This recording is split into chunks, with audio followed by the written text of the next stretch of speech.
Now, welcome back to the programme. Good morning, Damien. Thank God my daughter is not doing her Leaving Cert this year. She was in college, but as she said, this would not suit her, as she wouldn't have studied so much all year, but would have had it all coming together for the Leaving. Sorry to all the pupils. Someone would be in the same boat as my daughter. A good text in here from a teacher. Damien, the point is, there's always a bell curve, regardless of the way the Leaving Cert is tested. I've corrected for years, and yes, some students maybe have their grade reduced in any year if they don't fit the bell curve. Likewise, some students who may be hovering on a H2 and are pushed up to a H1 because of the bell curve. This isn't something new this year, and it's important that students and parents are aware of this. That is very, very interesting, and I agree with you. The problem that I have as an interviewer is to try to find out, to understand the difference between a normal system and the predictive grading system as it applies, and how principals have to sign off on the alignment meetings and all the discussions they have with their teachers, and as Dennis said, that they have to prove and has to be evidence there. So will there be a difference with that? We hope there isn't, but we'll see. My son got 2 new teachers in September for music and Spanish, but had a previous teacher for an awful lot longer. I feel his potential is a lot better now, and he is going to do a lot better.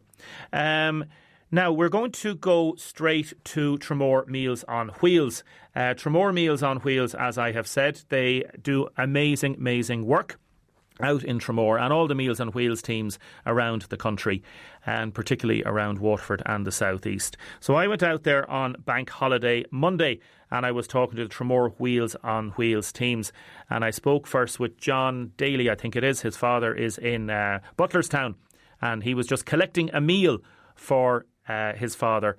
And here's all the wonderful people from Tramore Meals on Wheels. John, you've just put a few meals into the car there. You're doing a delivery for somebody, are you? Yeah, my dad lives in Butlerstown there. Produce a wonderful service there. Great service with them.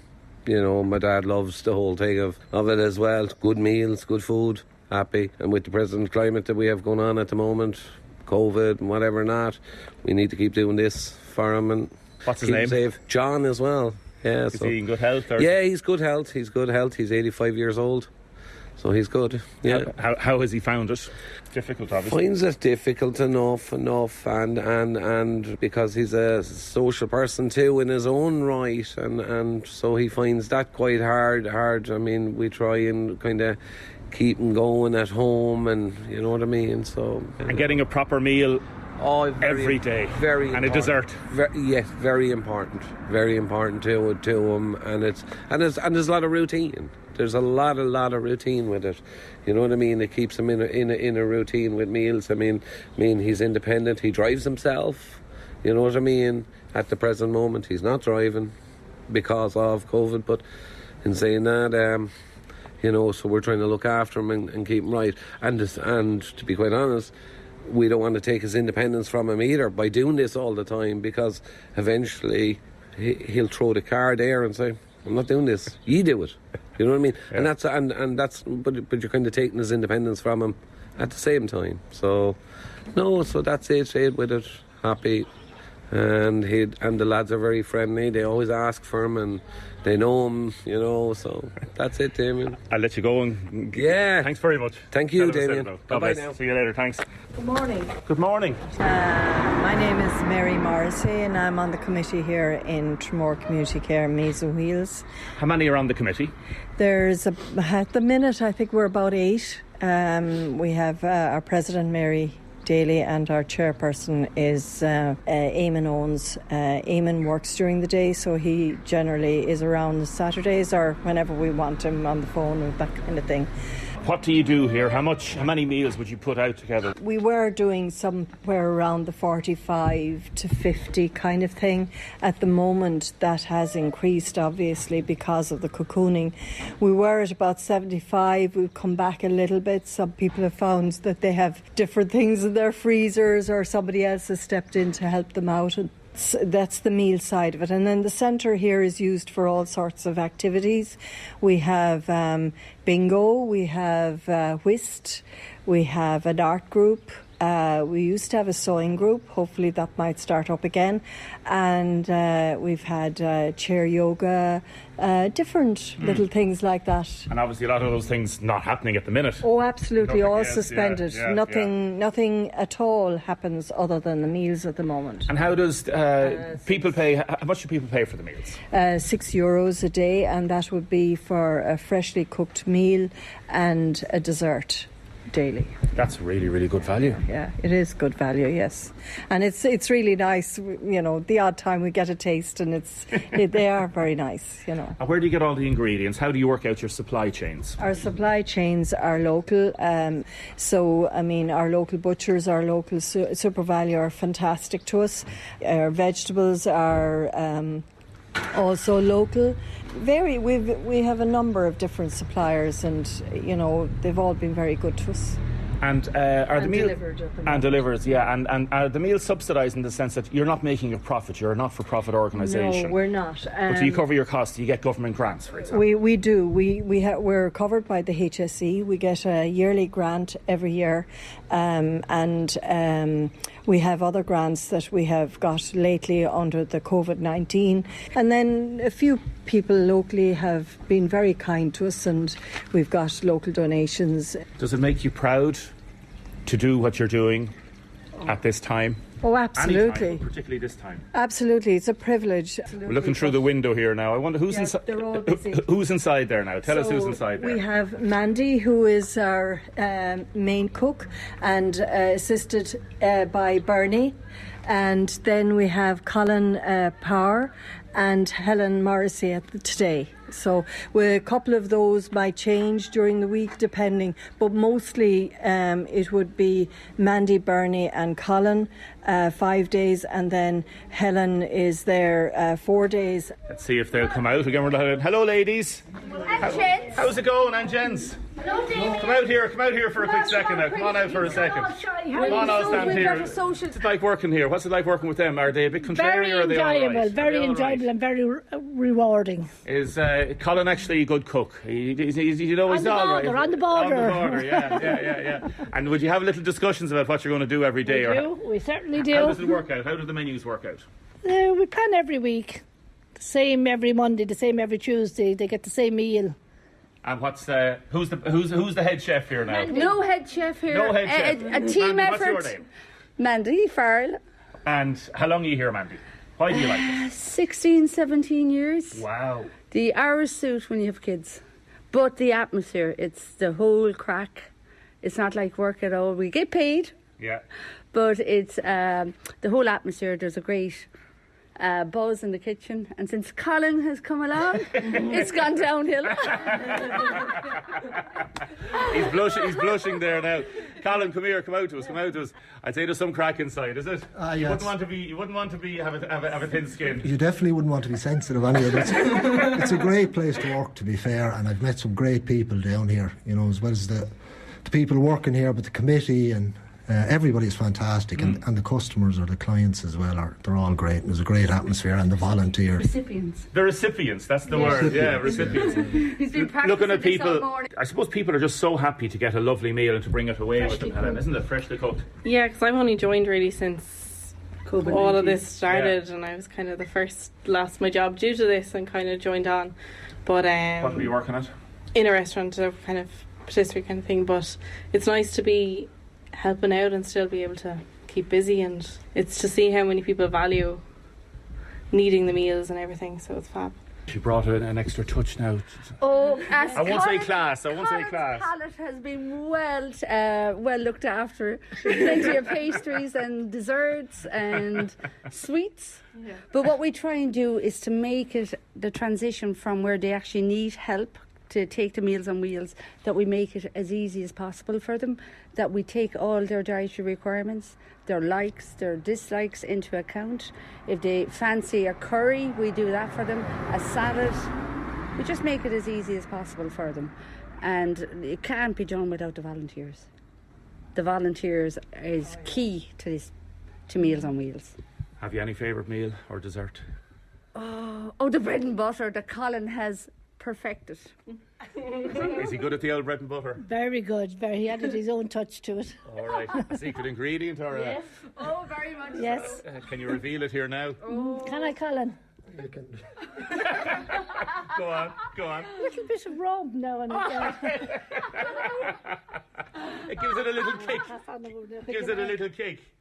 New career for you here now. I'm not allowed near the oven or the hob. Yes. Yeah, the food is great. To be fair, the food is great. It's cooked fresh. You know, Yeah. before I came down here, I wouldn't have realised that Meals on Wheels or what it was, but it's a fantastic operation and they provide a great service.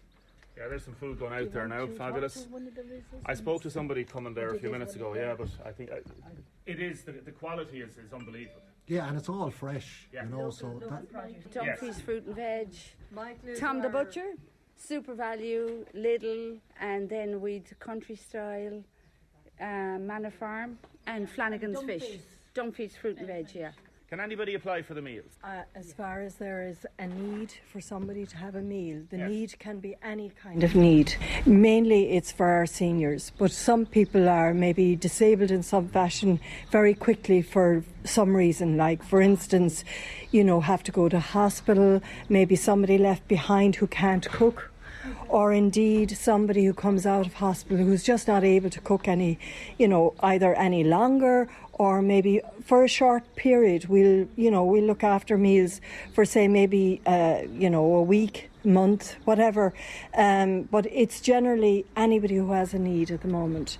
And at the moment we're also providing meals out to Dunhill area. That's a new one for us, because you see Harney's is closed and they used to look after people there, but at the moment now we have people coming from the GA there and they're organising drivers to collect meals for those people. So those sort of things happen. Here's one of our drivers now who's just arrived back. He's been our stalwart. Who's this? Pat Liston, yeah. Hello, Pat. Come over here to us, Pat. Oh, come on, Pat. How many have you delivered this morning now? 24. That's brilliant. 24, yeah. On your run. Tell us about the radius now and where would you be going? All over the place. Just around the town. It's a very small radius, really, but it is essential for some people, yeah. Yeah. The joy and happiness that people get, not only getting the meal, it's fresh cooked, we're talking about that. Yes. And just even to see somebody, have a little chat with somebody. A lot of people, I'd say, on their own as well. There are quite a number, and it's maybe the only person I'm eating a day now, the postman as well, of course. And if they have relatives, I'm sure they're calling. But in some cases, yeah, we would probably be the only one, especially on a bank holiday now. They're very quiet. And you're a volunteer. Does it give you a bit of joy to do this? It does, yeah. It does. It's great. You feel like, you're helping out, and it's something that I had in my mind to do for years, and just the opportunity arose, and it has certainly arisen now in the last couple of months. So, Pat, thanks very much. All right, Damien, thank you. We couldn't do this without our drivers. The families for collecting them as well, of course, yeah. Well, of course. Initially, when we started, when the COVID thing kicked in, we actually asked a lot of families to see if they could actually collect. And a lot of them are still doing that, and it's fantastic. A lot of them are at home, unusually, and we actually get to see the people behind the person. Maybe it's a brother or a son or a daughter or even a cousin or just a friend who is just collecting the meals for those people. So. And before I go, what's on the menu today? Chicken pascal, chicken curry, roast beef, beef casserole, cold meat salad. And do people let you know a few days in advance or every week or what? Most of them have been on quite a while, so we'd have a fair idea what they like. Will you be hoping to get back to work after all this, or you like it here? No, it's nice to be here, and it's kind of nice to. The hours are lovely. Getting off at lunchtime, but go for a swim. Yeah, you can go for your swim, lovely exactly. swims. Yeah. So but we'll see what happens. See how it goes. Yeah. Well, listen, thanks very much, folks. You're very good. Mind yourselves. Let you get back to work there now. Like Colin, so Colin has to do the cleaning. Say it again. Bye. The young fella. The young fella, and thank you to everybody in Tramore Meals on Wheels for making me feel very welcome out there doing the little chat on Bank Holiday Monday. Again, volunteers giving up their time on Bank Holiday Monday. It is a phenomenal work that's done with many, many Meals on Wheels. I'm going to talk about a little bit more about Meals on Wheels in a second. Firstly, I just want to do a little surprise. Christina, good morning. Good morning, Damien. How are you? I'm good. You're live on the radio.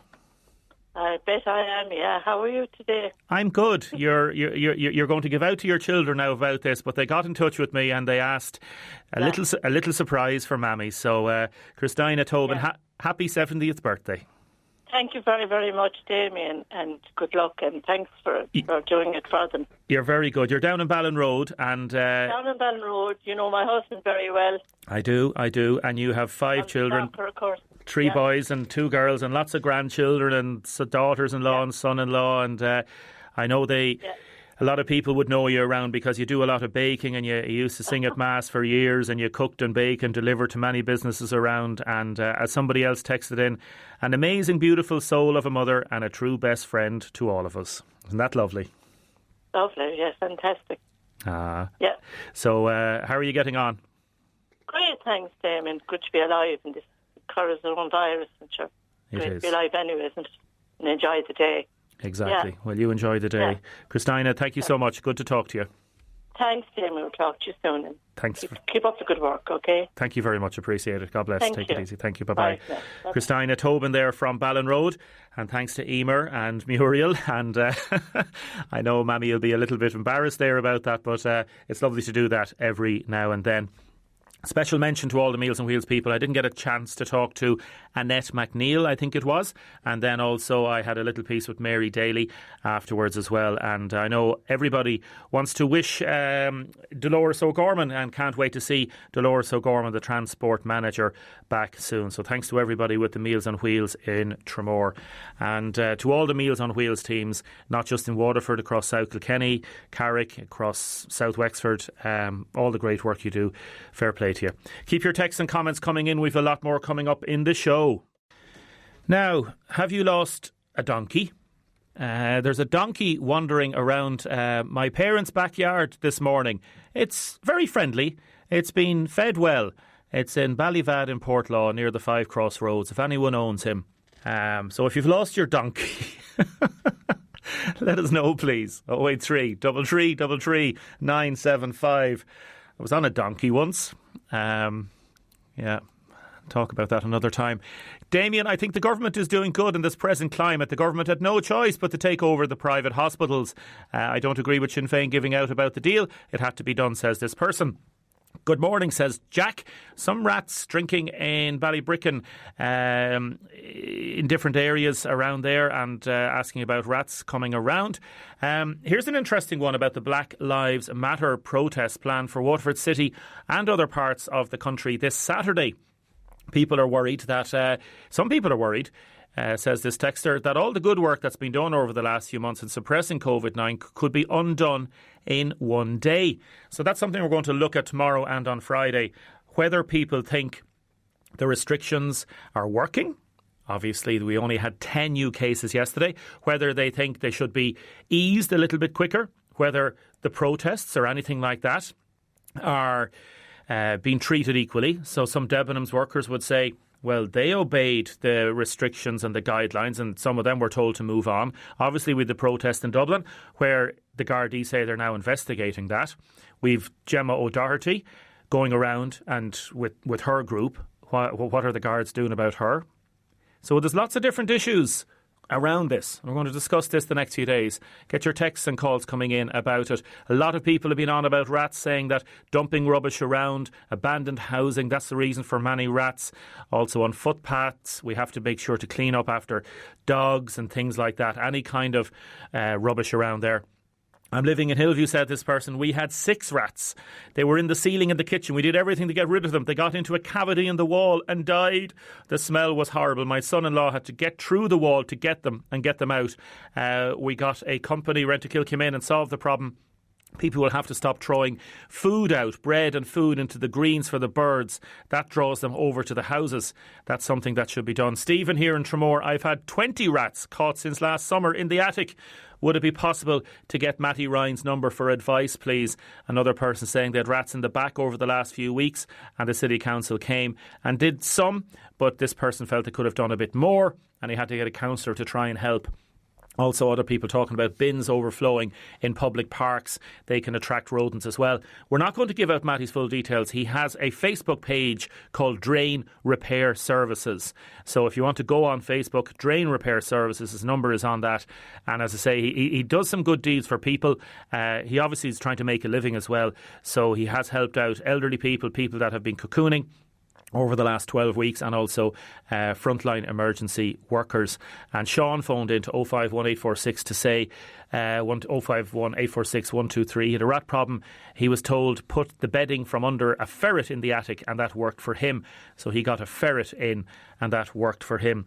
Well done to all the workers in the Meals on Wheels. I heard past Liston, a delivery driver there. I think he's a former teacher in Mount Sion. He is, yes, a gentleman. Well done, Pat. This is from John.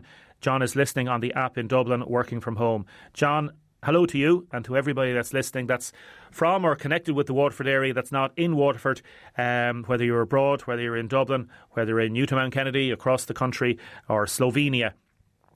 Thanks for listening. Really appreciate it. Now we're going to talk about the health service and what is the future for the health service, particularly after COVID. And a person who knows a lot about this is Professor John Crown, oncologist in St Vincent's in Dublin. John Crown, thanks for joining us. Good morning. Good morning, Damien. Thank you very much for joining us. You've been writing in the newspaper, in the Irish Times, only true funding reform can fix hospital problems. Can you explain, please, to our listeners your main points in this matter? Well, Damien, I think it's important to understand that even though we've been obviously having our health headlines dominated by the COVID crisis and pandemic over the last few months, that we have a long, simmering, less acute but no less problematic set of issues in our health service, and in particular in our public hospital service. I've been writing about this for many years, and I must say I'm at this stage sometimes close to despondent that we will ever see, the fundamental reform we need.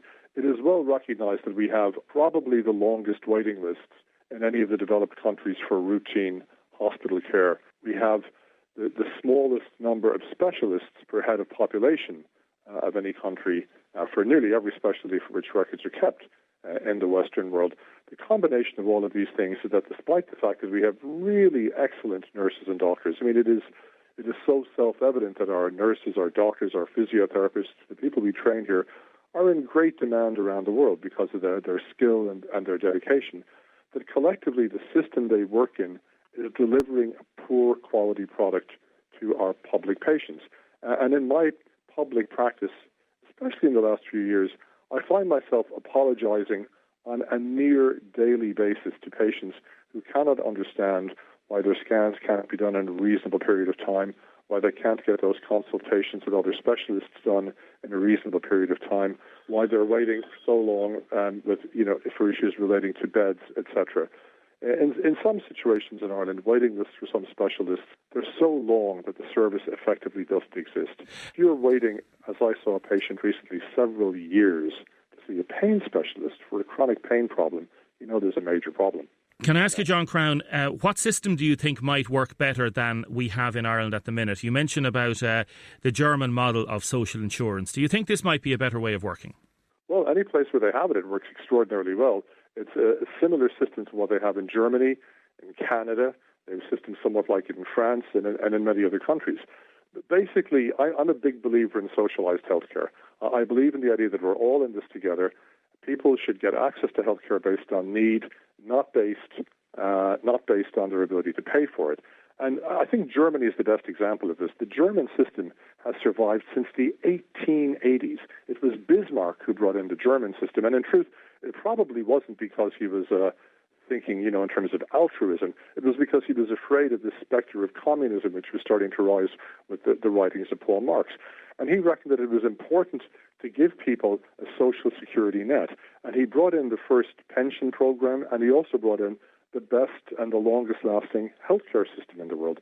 The German system has lasted through 2 world wars, through the recession, through the division of Germany, through the reunification of Germany. It has been just an extraordinarily durable system, and it produces very, very high levels of satisfaction. You hear very few complaints in Germany about the system.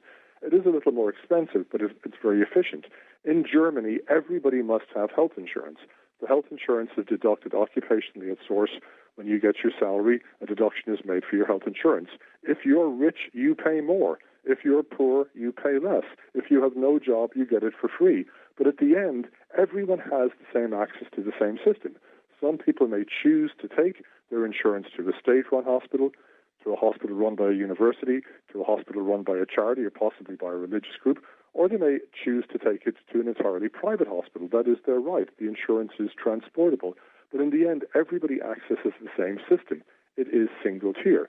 Now, because the hospitals and the doctors are paid for what they do, and not a fixed amount of money at the beginning of the year to last until the end of the year, waiting lists effectively do not exist.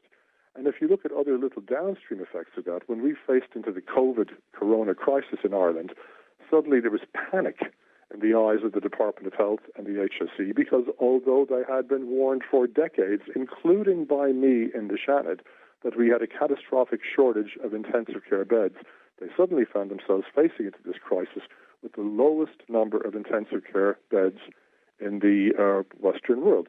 The Germans had amongst the best. Guess who had the best outcome in Europe, really, for corona? Even though the Germans had quite a bit of corona infection, they handled it very, very well. Their system coped. The mortality is amongst the lower mortalities. What about economies of scale, John Crown? Do you think it's possible to develop a system like that under maybe the VHI in Ireland, even though Ireland's a lot smaller than Germany?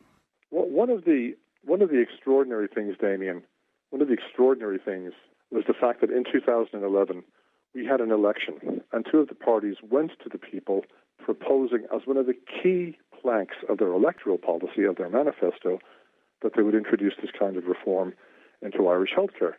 And I must say, at that stage, I wasn't involved in politics. I actually, subsequent to that, ran in the 2011 election for the Shannon and was honoured to be elected and was very honoured to serve in the Senate for 5 years, because I thought I would get a chance to perhaps have some input into this great reform of the health system, which was promised when Labour and Fine Gael swept into office with the thumping majority they did. And pretty much the first thing they did in office was to welch on the promise. And what they said was, our officials have deemed that this reform is not feasible. Now, when I was looking at this, I was thinking, if you asked turkeys for their opinion about the feasibility of Christmas, they might decide that it wasn't feasible either, because this kind of reform strips power away from the bureaucrats and transfers it directly to patients, because the patients then have a freely negotiable insurance instrument which they can take anywhere. The extraordinary thing is, when you think, why would they say it was unfeasible? It is a big reform, but we already have it. 1/3 of the Irish population has German-style social health insurance. It's called VHI. In Ireland, we think of VHI as private insurance, but it's not really all that private. VHI is owned by the government. Guess who the only shareholder of the VHI is? The Minister of Health of the day. It's community rated. They really can't turn potential clients away. So we're not talking about introducing something radical. We're talking about extending something which already exists. And for a big chunk of the population, they're very happy with it. And in fact, if you factor in that there are several other insurance companies which, because of the insurance regulations in Ireland, have to behave a little bit like social insurance companies because they're also subject to the community rating concepts, about 1/2 of the adults in this country have private insurance, but 45% of the entire population have this kind of insurance. So we're not talking about some pie-in-the-sky dreamland idea. We're talking about something which works in the most successful health systems in Europe and which we already have partially provided. It would be a much simpler reform than introducing Schlontecare, which, by the way, will not end two-tier healthcare, because Schlontecare does not address the existence of separate private hospitals. All Schlontecare does is take a few private patients out of the public hospital. In fact, they don't take the patients out, they just take the insurance money that those patients would bring out of the public hospital system. So you don't get any end of two-tier care, you don't get any increased funding in the health system, and there is no part of the Schlontecare proposal which remotely begins to address the problems of specialist shortages, staff shortages, and waiting lists. John Crown, thank you very much for joining us this morning. Okay. Thanks, John. Thanks, appreciate that. Good morning, Damien. Would people stop throwing food out to crows? This is what's happening in some towns and villages in the west of the county here. There's an estate and it's drawing rats. The recycling company supplies special bins for food and these should be used. If you've dogs toileting in your garden, this can also draw rats, says Kate. I'm in West Waterford and battle with them each year. I agree with the government regarding the private hospital situation, says this other texter, and that it had to be done at the particular time. Michael Garland says that he'd rats in his house in London. They came via an uncapped council drain. After weeks of inaction, I caught and killed a rat in the house with a 7-iron. It was over a foot long. Ugh. I took it to the council offices and threw it on the customer service desk. After being escorted out by security, the drain was fixed the following week. Not encouraging anybody to do that. Good morning. We had rats in the attic last year. They got in through a tiny hole in the oil burner out the back and up through the pipes in the attic. Pestguard came out and they were gone in days and they blocked up the entry. Unfortunately, one of them died under the floorboards. We couldn't get to him. The smell followed by the flies. It was absolutely disgusting. But thank God we have had nothing since. And more people texting us in about their little stories.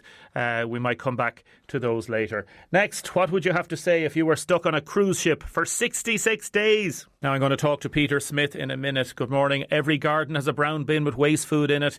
It doesn't attract rats. The bins in the public parks are emptied every day in the city. It's the volume of people using the parks that have the bins under pressure. And also people should take their rubbish home with them, especially on sunny days. If certain people living close to parks stopped dumping their household rubbish in the bins, things would be an awful lot better. That's a good, strong text. Peter, good morning. Good morning, Damien. How are you? I'm good, thank you. I'm good. I'm looking at page 14 of the News and Star, and also you had bits in the Munster Express. Really good report by Claire Quinn about the job of a lifetime that turned into a horrendous ordeal when COVID-19 stuck. Basically, you were stuck on a cruise ship for 66 days. Talk to me about it. Yeah, that's essentially it, really. So I went to work on a cruise ship a couple of months ago, back in December, to work with kids and stuff. So I was there. When I went there originally, obviously, coronavirus hadn't begun yet. There was no reported cases, so everything was fine. And then around March, Royal Caribbean shut down their kind of cruises and stuff. We were told we'd be on board for a bit. We ended up getting stuck because our ship caught corona. So we were stuck there for 66 days at sea. Now, some people would say, oh, yeah, sure, it could be worse, being stuck on a cruise ship is not bad. What was your feeling being on the ship in terms of, one, your health, and worried that maybe somebody might have it and that you might get it? Yeah, well, there was obviously always that worry. So when we found out we had corona, our ship went into lockdown and we were moved into rooms. And these rooms we weren't allowed to leave for what turned out to be 26 days.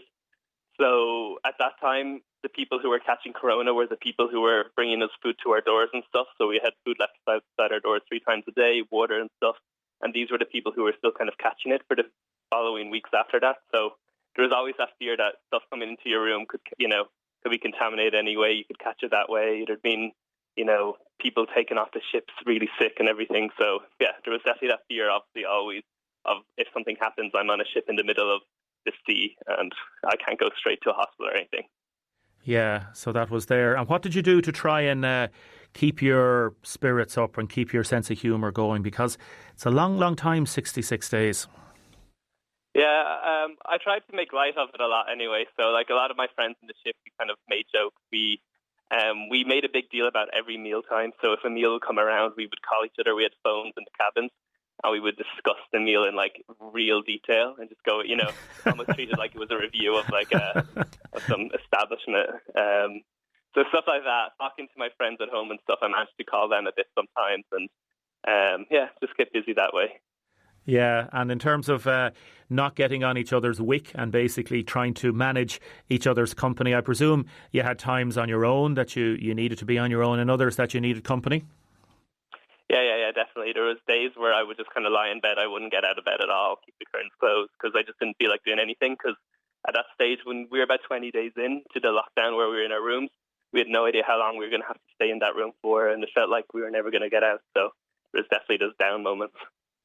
And what about keeping in touch with family? Like, I know you're 24 years of age, you're Grantstown village in Waterford City. So what about communications with the outside world? Yeah, so I had a phone, a kind of phone that worked. I smashed my actual phone a few weeks before the whole thing, so I had like a Nokia. I was able to video call a bit, but the Wi-Fi wasn't great, so it wouldn't be great quality. But I talked to my grandmother a lot and stuff. She was cocooning also, so I think we kind of bonded over just being by ourselves a lot. Now, I know, obviously, as things were developing then, I know Matt Shanahan was contacted by your parents, and he then reached out and contacted the American ambassador, Dan Mulhall, fellow Waterford man. So there was direct contact then made with the Consulate General, Shane Stevens of the Atlanta Consulate. So there was a lot of efforts made to get you home.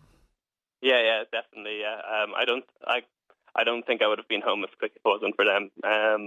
There was, a flight that was solely for British citizens, and I know that they put pressure on people and stuff, and they managed to get Irish people on it too. So got me home sooner than I could be still out there for all I know right now. And what was it like being told you're getting out, you're getting home?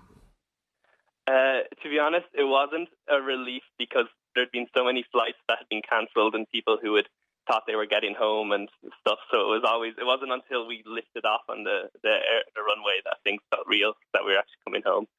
So that was a great feeling. I remember everyone on the plane, it was full of all people who'd been stuck at sea. It was just such relief because we'd seen so many people have flights cancelled and stuff blocked for so many months. It was great. And I know you've had to sort of self-isolate in many respects now at home and things like that, but the fact of being back in the Deise and on dry land, you feel good? Oh, no, yeah, very good. I've had some takeaways, had my Julies, had my Chinese takeouts and stuff, so that's something that you don't get when you're stuck in the middle of the sea, so stuff like that's been great to get back to. What did you miss most? Give me a couple of things that you miss most, like the idea of a doolies or a couple of other things that you miss most.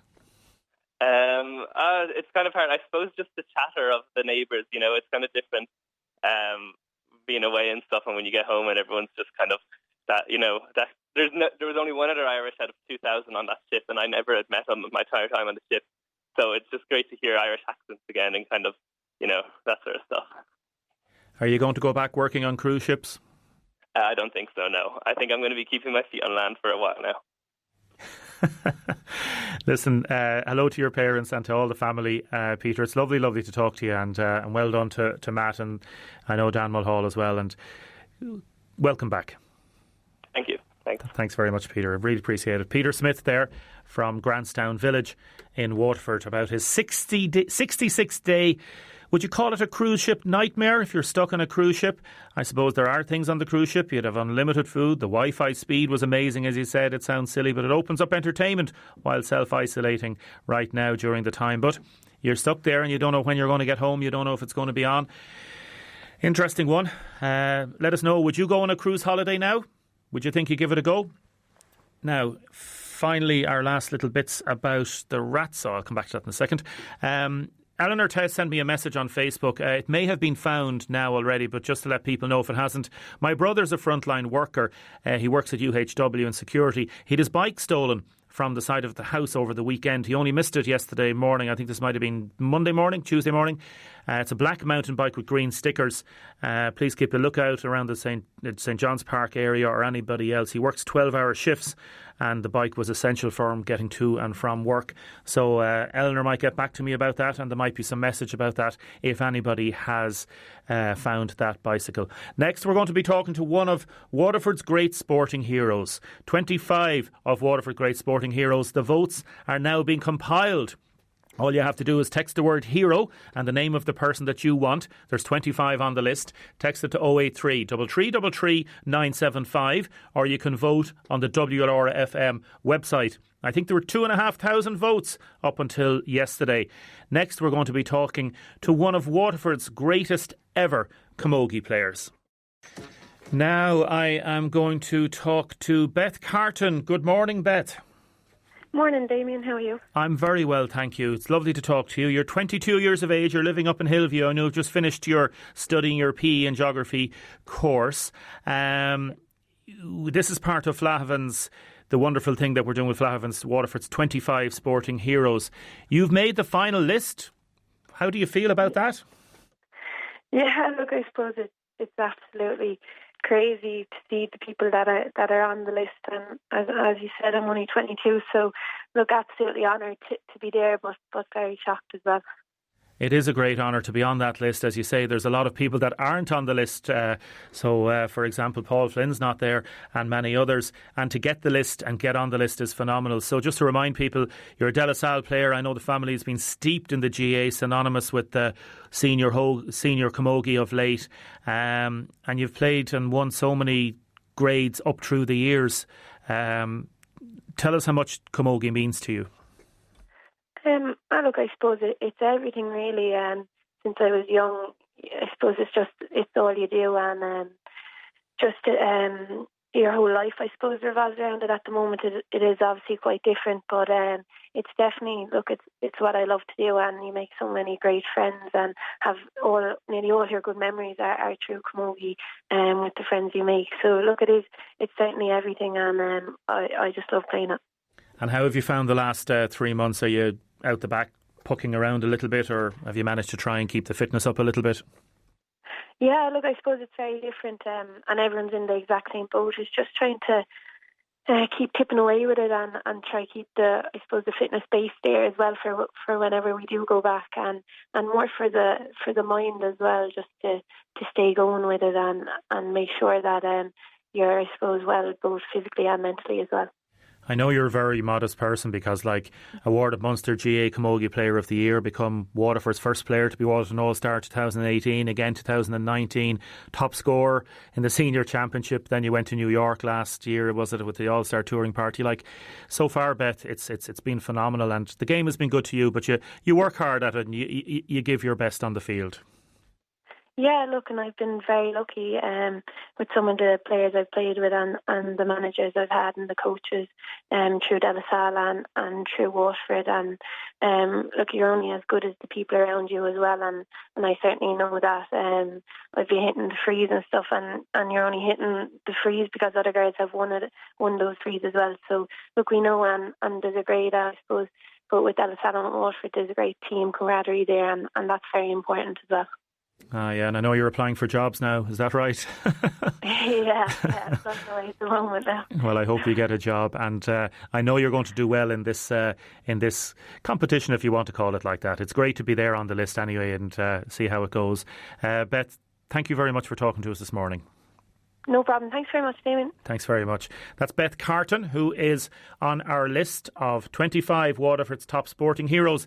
This is in conjunction with the wonderful Waterford company, Flahavans. So you can go on the WLRFM website. You can do it now. You can vote. If not, you can text 083 3333 975. Text the word hero and then the name of the person that you want to vote for.